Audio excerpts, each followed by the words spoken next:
medical evacuation o paglikas habang nasa dagat ang pinagsanayan sa balikatan exercise sa Zambales.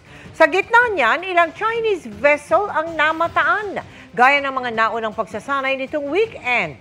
Nakatutok si Chino Gaston. Habang naglalayag ang BRP Ramon Alcaraz sa Zambales, ay lumapag dito ang isang helicopter ng Philippine Navy. Kunwari may napinsala sa barko, kaya ang ilang crew nito in-airlift ng helicopter papuntang La Union.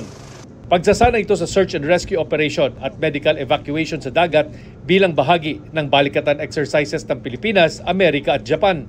Habang isinasagawa yan, may ilang Chinese vessel na na-monitor sa radar pero hindi naman lumapit sa pagsasanay. Was there ever a time na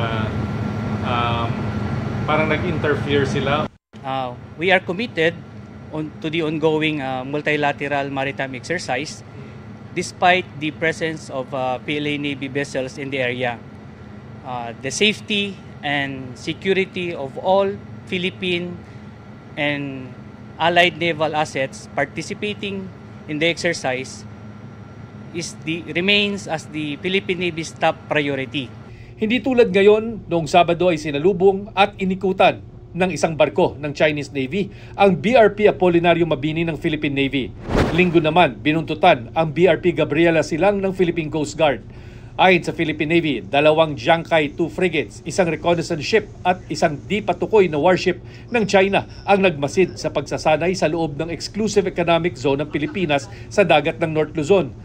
Gayunman, hindi ito nakaapekto sa pagsasanay kahapon na nilahukan ng USS Comstock at Littoral Combat Ship ng Amerika na USS Savannah na agaw pansin dahil sa makanto at patulis nitong anyo.